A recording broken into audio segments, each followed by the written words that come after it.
should we talk about Falcon and Winter Soldier? Yes.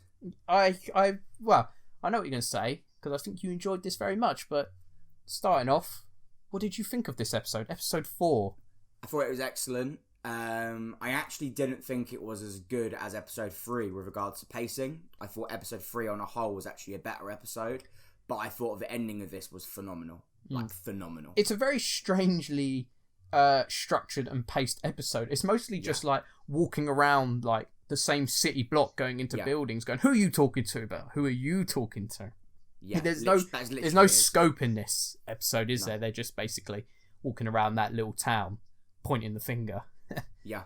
It's a strangely paced. It was quite slow, but that's never a bad thing. And it obviously it ramps up at the end. I guess it was like this was the stepping stone into essentially the finale, last 2 episodes, which I appreciate. And I think for like a 4th episode as well, like usually when you've got like a 6-part series, episode 4, episode 3 tend to be a little bit like the pace slows down a little bit, and it did in a way, but it was just.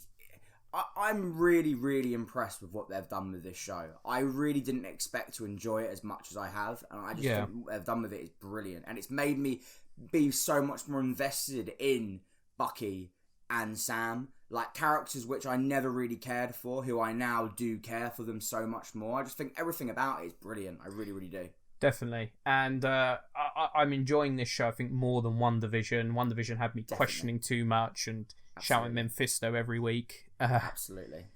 So yeah, I'm really enjoying this. This was something I was thinking during this. Where are these characters going? Where are they going to end up? So like, obviously I think Falcon by the end of this will take on the mantle of Captain America. Yes. But where's Winter Soldier going to be at the end of this? I can see him dying, personally. You reckon? Where'd you go with him? I don't know. That's a good point. I think I haven't been speculating or writing theories anymore. I just sort of let it be. That's why I'm a bit slow to answer your questions. But that's a very good question. I think it would be a fitting end for him if he did go at the end. I think it'd be very fitting because there's nowhere really you can go with him. No, in a sense, you know, no. And I think an ultimate sacrifice for Falcon at the end would be quite fitting if, you know, he's worried that Steve was wrong about him, but, you know, that he's going to show that, you know, he was right about him, and maybe that would be a fitting ending for him. I don't like we say where they're going to go. That character, I think that's very. I think you might be onto something there, mate. I think that's probably actually, now I think about it, is probably where it is going to go. He's so alone. Yeah, he's so alone in the world. Like, you even see in that first episode when he tries to go on that date with that girl, and just like he just can't. Exactly. He's not fit for modern day, is he? Just with regards to, firstly, he grew up in the 30s and the 40s. First thing.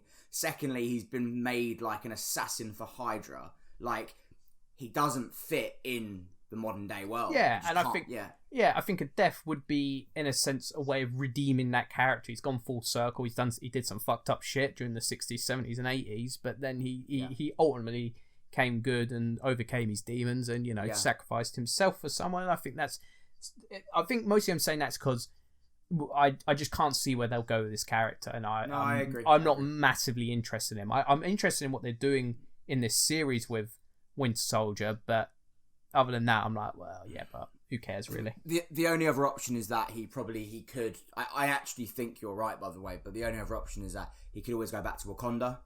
That's always another option, isn't it? What become the new Black Panther? Literally. What did you make of the whole Wakandan stuff in this episode? Yeah, I really enjoyed it. Cool, wasn't it? Yeah, it was a weird way to start the show, and then like kind of deviated from that. But and they obviously were showing how they cured Winter Soldier of his mind control. I would say though, you know, maybe say the buzzwords in English instead of Wakandian, just to be on the safe side that he is okay from the mind control. So I enjoyed that. I enjoyed when they beat the shit out of John Walker. I thought that was rather enjoyable, seeing all that. He annoys me so much. But I mean, I guess everyone around him is pushing him. You know, he's getting beaten up by some Wakandians. Falcon and Winter Soldier are laughing at him when it happens. I mean, the guy's getting pushed to a limit.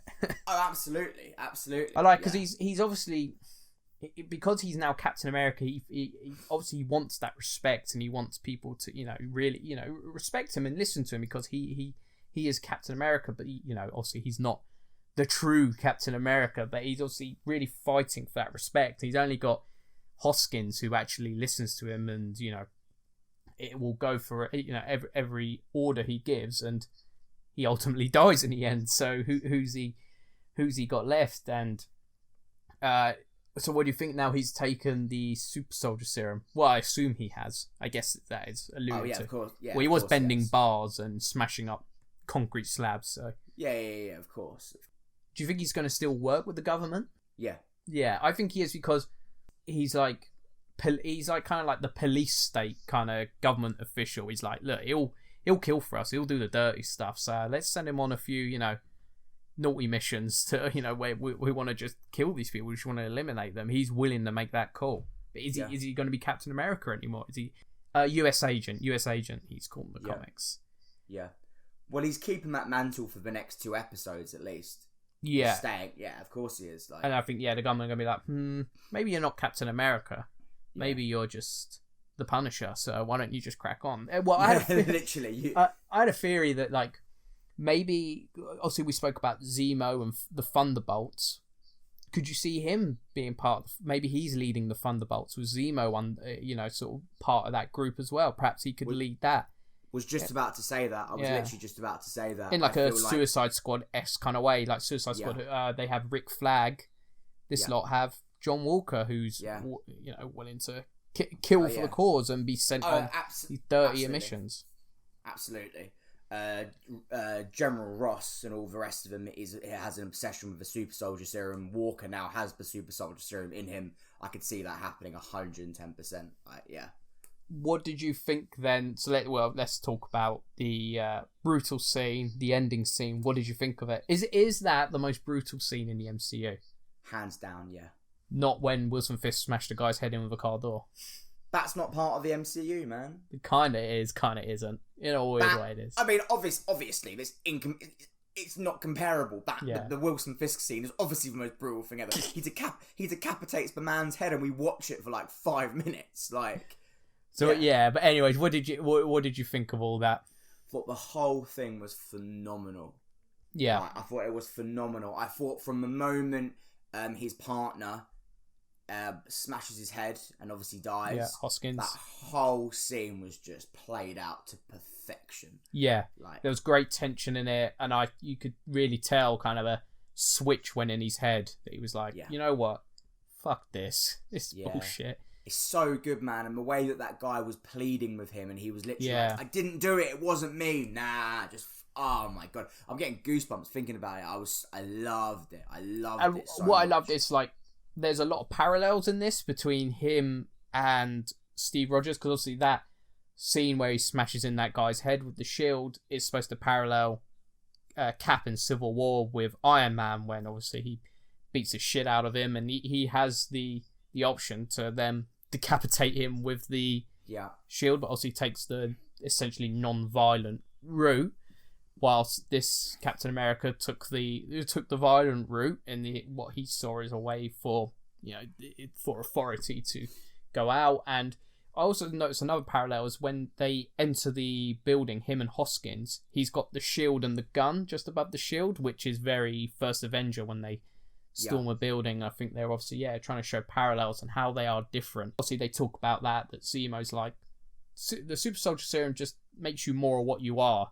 And they're like, well Steve Rogers was all right, and he was like, but he's been the only one, hasn't he? And I was like, he's got a point there. He's been the only one that's come out quite good from it.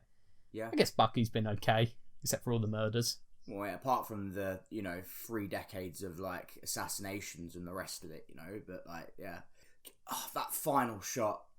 With the blood on the shield. It was a powerful shot. Yeah. Phenomenal. Like, I just thought, I'm so impressed. I'm so impressed. I didn't think we were going to get this in a TV form like this. I'm so impressed. And it's just such a powerful shot. So you've built up Steve Rogers for so many years, and that's also why this shot works. That you go, of course, that would never happen with Steve Rogers, and what a thing for this is what's happened to his legacy. He's look at his shield that way. That just shouldn't be happening. What else I want to say about this episode? How good is Zemo, by the way? Yeah, where's he gone? I don't know where he's gone, mate. Yeah, I'm not too sure.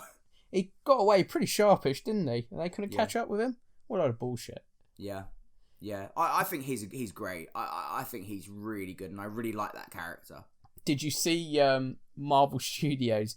Everyone was clamoring in release the Zemo cut, and they wanted them to release all the footage they filmed of him dancing in the nightclub, and they released an hour-long loop of just all the stuff they filmed of him dancing. Marvel did. Yeah, they released an hour. Yeah, brilliant. if you go on Instagram, Marvel Studios, look at the video. It's like a 25-second video of all the stuff they filmed of him dancing. So funny. Brilliant. So funny. Brilliant. So yeah, he's fantastic in this. I wonder what's going to happen to him as well. Is he just going to go back to prison, or are they going to be like, we're putting a team together, like a Suicide Squad?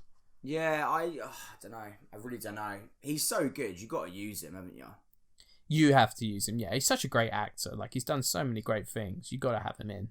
But again, Marvel have had a lot of great villains that they haven't used again, though, haven't they? Like, they've got a few they have never used again. Like who? Well, this is a lie, actually, because they've used him twice. But Ronan. Oh, really? Ronan? You think Ronan's a good one? Ronan's a great... I like Ronan, yeah. He's alright. Bit one-dimensional. I like Ronan. Loki's not a villain anymore. No. Actually, do you know what? I go back on my point. There hasn't been a lot of good villains, actually. I keep thinking of Malekith. Right Malekith's one of the worst. He was the worst villain, hands down, they've done. How about this? There's episode 5, there's a new character coming, which I imagine is probably going to be the Power Broker. No, I reckon it'll be Wolverine. Apparently it's going to be played by a familiar face. Oh, really? Yeah, someone everyone knows. As in, like, we know who that person is already. Sharon Carter. Well, she's already been in it, though. No. As in, it's a new... He says a new character played by a familiar face. Oh, yeah, no, you could be right. I seriously, I don't want to jump on the theory stuff, but I think Sharon Carter might be the Power Broker. I do as well. I think that's a very, very strong possibility. Yeah, I think it's a very strong possibility. Because she got in that car when they're in that the container ship place, and she was like, "We've got a problem." Yeah. And I was like, "Oh, what's the problem?" Maybe it's the problem that Zemo just shot that scientist in the fucking head. Yes. Yeah, and why has she all of a sudden got all this power in what's the name? Yeah. Like, we need a bit of explanation here, guys. I think she's either the Power Broker or is working close to the Power Broker. Yes, so it's kind of like I'm like a, and she can just say like, well, I was a double agent, you know, I was just getting on the inside, and you lot come about, so you know, and then it's like revealed like, oh, actually, I'm a villain. Who knows? Because she's pretty pissed because she said everyone got pardons bar me. So you seen she did an interview this week, didn't she? And they spoke. Yeah, just like, obviously she's been away from the MCU for about 4 or 5 years, and they're like, you know, you were Cap's love interest, and she was like, hey, you know, is what it is. Sometimes storylines don't hit, so you just move on from it, kind of thing. But it was a bad idea in the first place. Like, it was weird. It didn't like, sit right with me. You've been with his mother, and then you deciding to get with his daughter. Like, that's no, it was aunt. She was at her aunt. That's it. Yeah. It just doesn't. That didn't sit right with me. Yeah, it was weird, but yeah, she was just like, look, fair play to her. She was just, is what it is. Sometimes storylines don't work, and you drop them. There are some rumors as well that Chadwick Boseman could be in this as well. Oh, seriously? Yeah, well, they're doing the old, there's the cameo stuff, like how Paul Bettany said there was a cameo. We never really spoke about that, you know, because he said, oh, there's like a huge cameo in the last episode by an actor I've always wanted to work with, and it was him. Yeah, you were right. So yeah, I mean, well, anything you have to add about this episode? I mean, it was a brutal episode, and probably the most brutal moment we've seen in the MCU, and I loved every moment of it. I was saying literally that, like, this was definitely that last scene was definitely the best scene in the MCU I've seen since obviously the Portals and Endgame. Best bit of Marvel we've seen since then.